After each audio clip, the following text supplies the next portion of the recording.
There's a reason building wealth feels like trying to fill a bathtub with the drain wide open. You pour everything in: knowledge, discipline, strategy, sacrifices. And somehow every few months you look at the same balance, the same frustration, the same quiet question you've stopped saying out loud. Why isn't this working? You're not starting from zero. You've watched the videos, read the books, maybe you've even opened a brokerage account that you check less than you'd like to admit. You know intellectually what needs to happen: spend less than you earn, invest consistently, build the buffer. The formula isn't a mystery. But there's a gap, a specific, measurable, biological gap, between knowing what to do and being able to consistently follow through. And nobody is talking about what actually lives in that gap. That gap isn't a character flaw. It has a name, a mechanism, and a solution that has nothing to do with motivation or willpower. Your brain is running a survival program that was written 40,000 years ago. And every single day, that program is making financial decisions for you before your conscious mind even enters the room. This isn't a mindset problem. It's a thermostat problem. And understanding the difference between those two things changes everything about how you approach money, and why most of what you've been told to try has never fully worked. Inside your skull, there's a structure called the amygdala.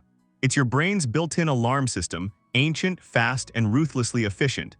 Its only job is to detect threats and trigger a survival response. For most of human history, that system was extraordinary.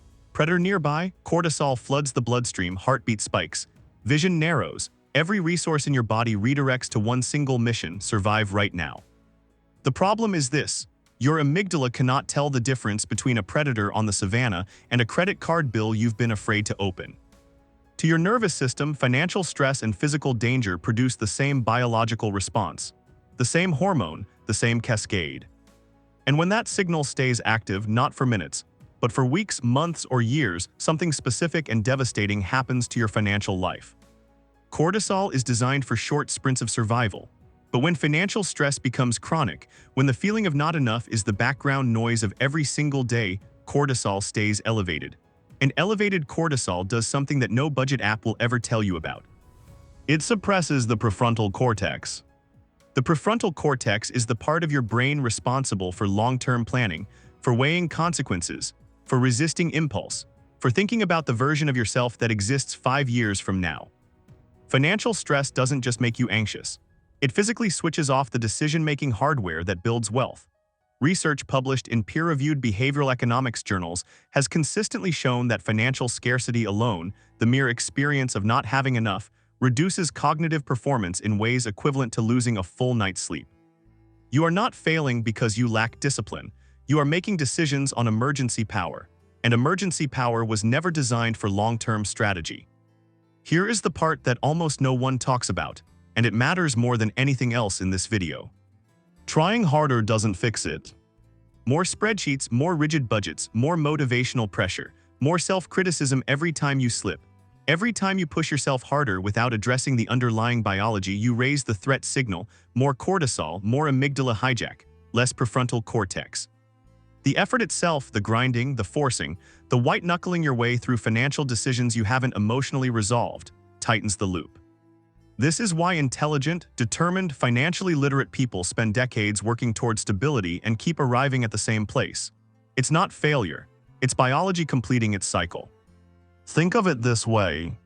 Your nervous system has an internal wealth thermostat, a biological set point that determines what feels normal, safe, and familiar at any given financial level. Not a number you've chosen, not a goal on a vision board, a feeling your body has learned to call home. When your account drops below that set point, alarm rises. That part is obvious. But here's the counterintuitive mechanism. When your balance climbs above it, something equally powerful happens. An unconscious pull emerges toward spending you can suddenly justify, toward unexpected generosity, toward a level of risk you normally wouldn't take, toward anything that brings the temperature back to what the nervous system recognizes as familiar. Wealthy people don't have better financial discipline than you. Research in behavioral finance consistently shows that income alone doesn't predict financial behavior. What separates people who quietly accumulate financial stability from those who perpetually orbit it is something more fundamental. Their nervous system's set point is calibrated to a higher level of safety. That thermostat didn't get there from financial knowledge. It got there from felt safety compounding over time. And the environment you're living in is specifically designed to keep yours stuck. Financial media exists to trigger your threat response. Not because it's evil, because anxious attention is the most reliable currency in the information economy. Every recession headline, every market drop notification, every "you could be doing more" influencer post activates your amygdala before you've processed a single piece of actual information. Social media operates similarly. Your brain processes a peer's vacation photo, consciously a benign image, as a status signal. And in evolutionary terms, a sudden drop in relative status is processed as a survival threat. Cortisol rises. The fastest biological resolution to that signal is a visible upgrade, a purchase, an expense that communicates, "I belong here too." You're not making impulsive financial decisions. You're being neurologically outmaneuvered by systems built specifically to exploit the gap between your ancient brain and the modern financial environment. And the most insidious part is this: the harder you try to fix it with pure willpower, the more depleted the very resource you need becomes. Willpower isn't a character trait, it's a function of the prefrontal cortex. The same structure that cortisol suppresses. You're spending your cognitive fuel fighting the alarm instead of building the asset. And every day that loop runs, the thermostat stays exactly where it is. So what actually moves the thermostat? Not affirmations, not another budget template, not a more detailed financial plan.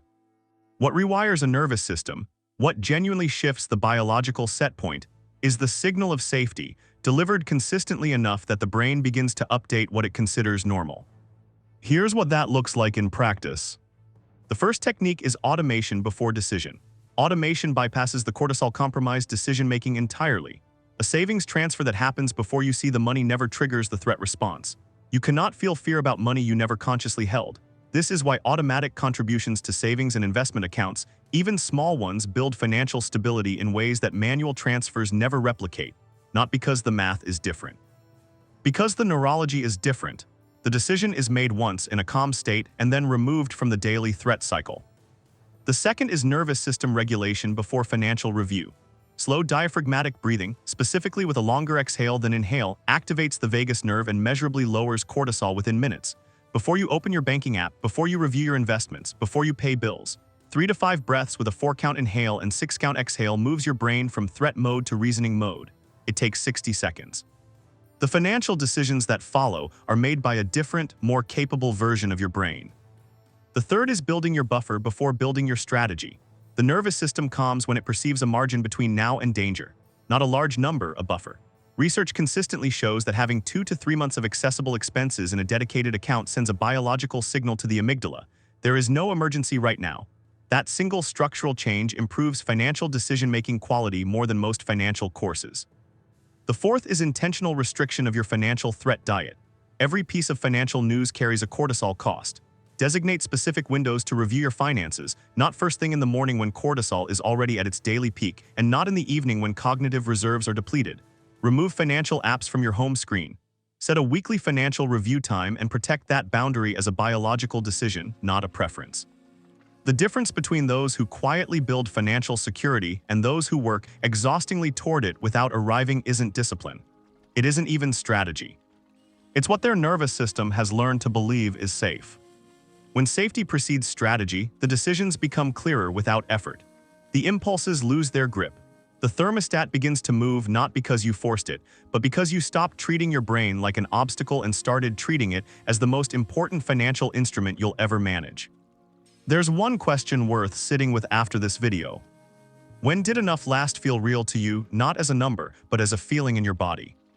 Because if that feeling has never fully arrived, if stable has always seemed like something that exists just slightly beyond where you currently are, your thermostat may have been calibrated for scarcity long before your first paycheck. And understanding that is the beginning of changing something that no budget ever could. If this shifted how you think about money and financial behavior, subscribe for more content built on the science of how financial decisions actually happen. Not motivation, not hype, just the mechanisms that work and why.